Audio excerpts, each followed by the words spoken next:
Hello everyone, welcome back. I'm Lei. Today we're going to talk about one of the world's earliest trade wars between China and Britain 200 years ago. At the center of it all was the richest man on earth at the time, a Chinese merchant who found himself caught in the crossfire of empires. Our story begins with a young American, John Murray Forbes, not the Forbes who founded the magazine, another one from Boston. He worked for a Chinese trading company, Wu Bingjian, in Guangzhou. After 8 years in China, Forbes was ready to go home. On his last day, he went to say goodbye to his boss, Wu Bingjian, who handed him an envelope. Inside was a silver note worth $100,000. Let that sink in. Back then, a factory worker in America made less than $200 a year. A teacher maybe $400. $100,000 was a mind-blowing fortune. Forbes was stunned. "It's too much," he said. But his Chinese boss smiled, patted his shoulder and said, "This covers your wages for the past 8 years. The rest is my investment in you. Use it wisely. I believe in you." And Wu is right. Forbes went on to become a railroad tycoon in America. But before we get to that, let's see how Wu Bingjian became the richest man in the world. It all started with the 13 Hans of Guangzhou.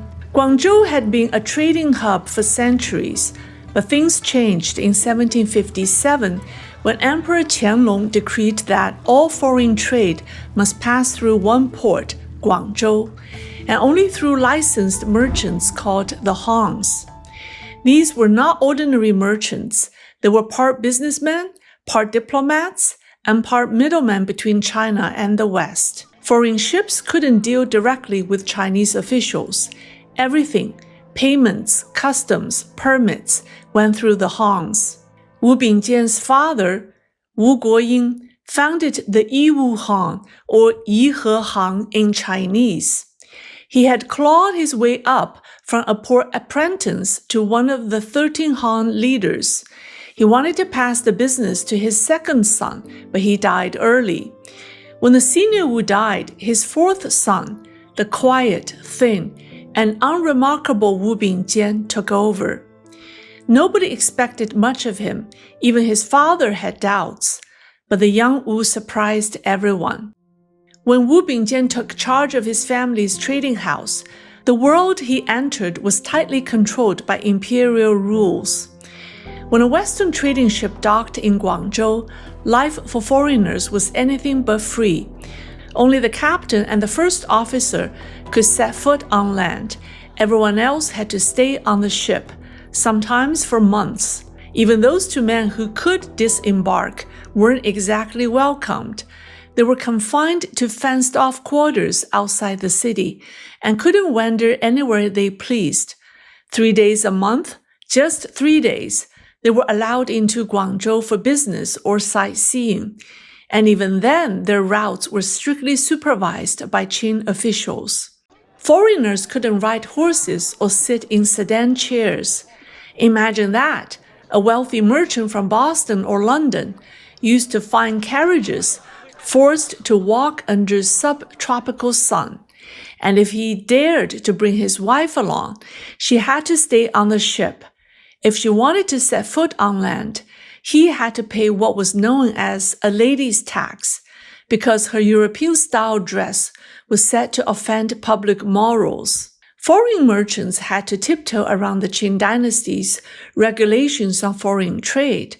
But despite all the humiliation and restrictions, they kept coming. Why? Because the profits were irresistible. China's silk, porcelain, and especially tea were treasures in Europe and America. A single ship that spent $8,000 on Chinese goods in Guangzhou could sell them back home for $120,000, more than 10 times the investment. So year after year, even with all the rules, barriers, and indignities, Western traders kept returning to Guangzhou. The money was simply too good to resist. And that's when Wu Bingjian stood out. When he took control of his family's trading house, he broke the mold. He treated foreign merchants with fairness and respect. he used his connections to ease restrictions, allowing them a little more freedom, a bit more shore leave, even a short stroll through the city. He insisted on clear contracts, written in black and white, outlining every responsibility on both sides. No tricks, no gray areas, no double talk. And most importantly, Wu built a reputation for honesty. His goods were always genuine, his prices fair, and his word unbreakable. Naturally, foreign merchants loved him. Within a few short years, Wu Han became the preferred partner, the most trusted of the 13 Hans. By the early 1800s, Britain's textile industry was booming, churning out new fabrics. One of them, muslin, called yusha in Chinese, was a huge hit along China's coast.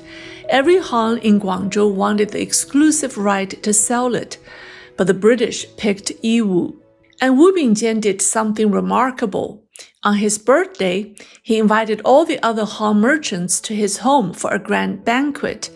After the feast, he stood and said, "Friends, the British gave me the exclusive right to sell their muslin, but my funds are limited, so let's share this opportunity together." The merchants were stunned. Wu had more than enough capital to dominate this trade alone. By cutting everyone in, Wu ensured that all of them profited, and in that moment, he became their undisputed leader. Stories about his generosity spread quickly. One Boston trader borrowed 72,000 silver dollars from him for a venture that failed. For 3 years, the man struggled to repay the debt. Terrified, he went to face Wu. Wu smiled, patted his shoulder, and said, "You're honest. You only lacked luck." Then he tore up the debt note. "Consider our account settled." Word spread. Deal with Wu and you'll never be cheated. Within just a few years, Wu Han rose from 6th place to the top of all trading houses. Wu Bingjian had achieved what his father never could, dominance over China's foreign trade. Remember the young American Forbes? Back in the US, with the money Wu gave him, Forbes began investing in land, steel, and most importantly, railroads. America's rail system was just beginning then. He wrote excitedly to Wu about the opportunity. Wu responded in the only way he knew how. He sent more money. Together, they built a rail line between Detroit and Chicago. It turned out to be a gold mine. Forbes became a railroad king, and Wu owned a stake in his company. Wu also invested in British and American securities and insurance. At one point, he was the largest creditor of the British East India Company, a Chinese merchant bankrolling the empire that claimed to rule the seas. Under Wu Bingjian's leadership, Wu Han became modern China's first multinational conglomerate.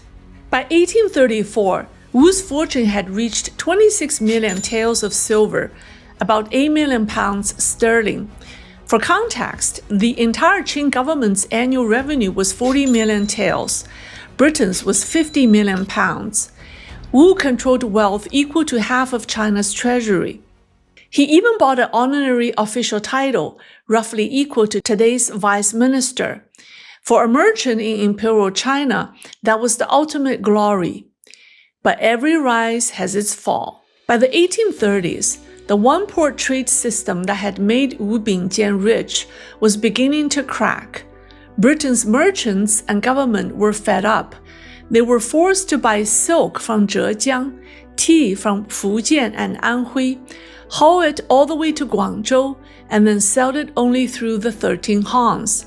It was expensive, inefficient, and humiliating for an empire that claimed global dominance.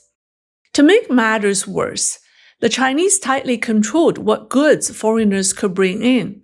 No clocks, no machinery, no firearms. The rules throttled demand and strangled trade. As a result, Britain ran a constant trade deficit with China. They had to ship in silver from Mexico just to pay for tea. Frustrated, the British turned to a new product, opium, and that changed everything. Smuggled into China, opium flipped the trade flow overnight.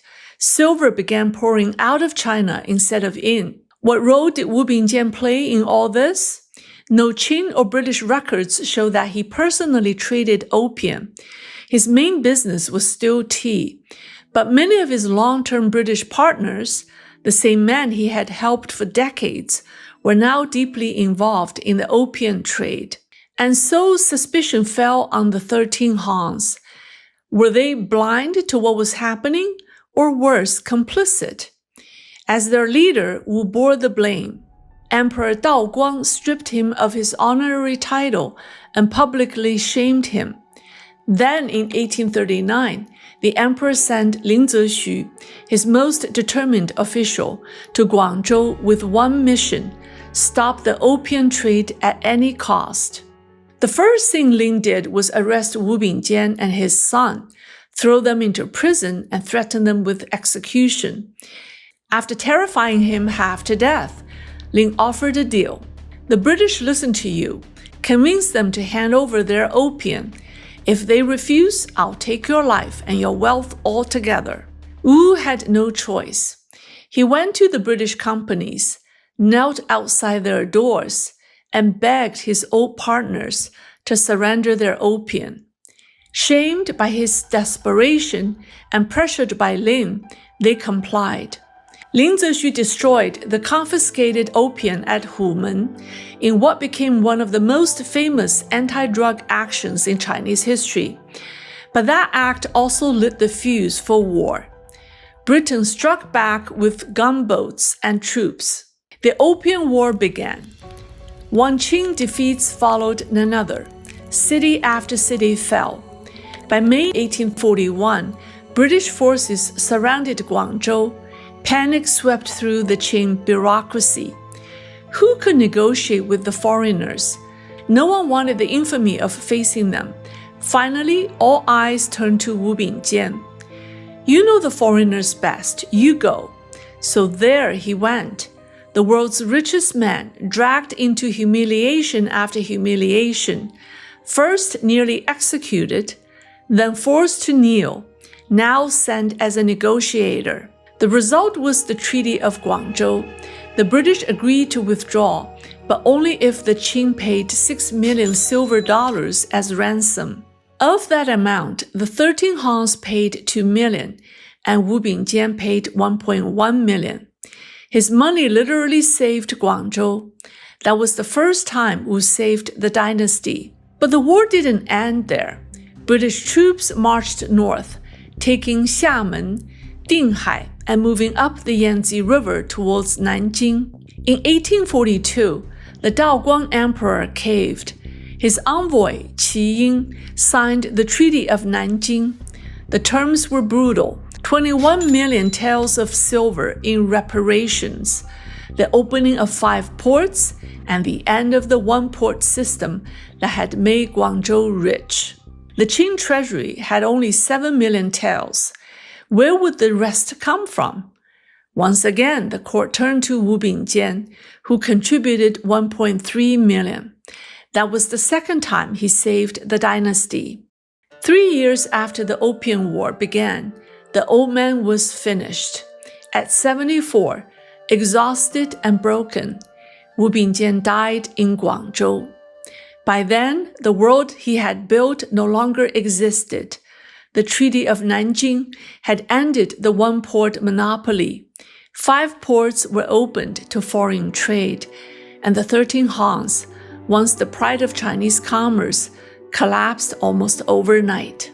In 2001, the Wall Street Journal compiled a list of the 50 wealthiest people of the past millennium. 6 of them were Chinese: Genghis Khan, his grandson Kublai Khan, the infamous Qing Prime Minister He Shen, the Ming eunuch Liu Jing, our protagonist Wu Bingjian, and the Republic of China's Finance Minister Song Ziwen. Among those 6, Wu is the only one who made his fortune entirely through business. No throne, no war, no corruption. Wu Bingjian rose from a frail, overlooked son to become the richest man alive. He built his fortune through honesty, vision, and openness, and lost it to war and politics. His story mirrors China's transformation from isolation and control to forced globalization, and perhaps 2 centuries later, his story still echoes in today's trade war and geopolitics. Thank you for watching. If you like this story, please like, subscribe, and don't forget to join me next time.